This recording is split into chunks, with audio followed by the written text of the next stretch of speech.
আসসালামু আলাইকুম। জিও ফ্যাক্ট বাংলার আজকের এপিসোডে আপনাকে স্বাগতম। আমরা এমন এক পৃথিবীতে বাস করি যেখানে সবাই শুধু কথা বলতে চায়, কিন্তু আপনি কি জানেন, মাঝে মাঝে চুপ থাকা আপনার মস্তিষ্ককে পুনর্গঠন করতে পারে এবং আপনাকে অন্যদের চেয়ে কয়েক ধাপ এগিয়ে দিতে পারে।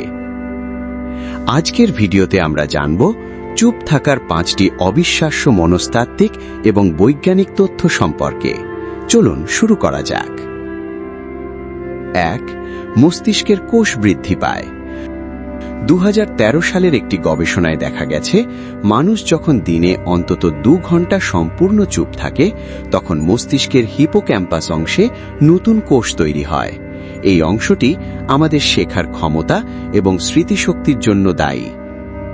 অর্থাৎ চুপ থাকা আপনাকে মানসিকভাবে আরও তীক্ষ্ণ করে তোলে। 2. মানসিক চাপ কমানো। অতিরিক্ত শব্দ এবং কথা বলা আমাদের শরীরে কর্টিসল নামক স্ট্রেস হরমোন বাড়িয়ে দেয়। নীরবতা রক্তচাপ কমায় এবং রক্ত সঞ্চালন স্বাভাবিক রাখে। গবেষণায় দেখা গেছে 2 মিনিটের নীরবতা যে কোনো শান্ত মিউজিক শোনার চেয়েও বেশি আরামদায়ক হতে পারে। 3. ব্যক্তিত্ব ও গুরুত্ব বৃদ্ধি। মনস্তাত্ত্বিকভাবে যারা কম কথা বলেন এবং মনোযোগ দিয়ে অন্যের কথা শোনেন, তাদের সমাজে ব্যক্তিত্বকে বেশি গম্ভীর এবং বুদ্ধিদীপ্ত হিসেবে বিবেচনা করা হয়। আপনি যখন কম কথা বলবেন, তখন আপনার প্রতিটি শব্দের মূল্য অন্যদের কাছে অনেক বেড়ে যাবে। 4. উন্নত সিদ্ধান্ত গ্রহণ। যারা হুটহাট তর্কে না জড়িয়ে চুপচাপ পরিস্থিতি পর্যবেক্ষণ করেন, তাদের সিদ্ধান্ত নেওয়ার ক্ষমতা অন্যদের চেয়ে অনেক নির্ভুল হয়। চুপ থাকলে মস্তিষ্ক তথ্য বিশ্লেষণ করার পর্যাপ্ত সময় পায়, যা আপনাকে আবেগপ্রবণ ভুল সিদ্ধান্ত থেকে রক্ষা করে। 5. সৃজনশীলতা বৃদ্ধি।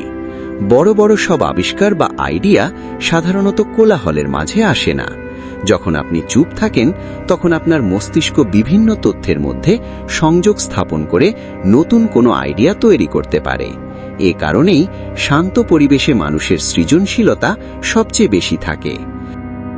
তাই দিনের কিছুটা সময় নিজের জন্য রাখুন, যখন আপনি ডিজিটাল ডিভাইস থেকে দূরে থেকে একদম চুপ থাকবেন।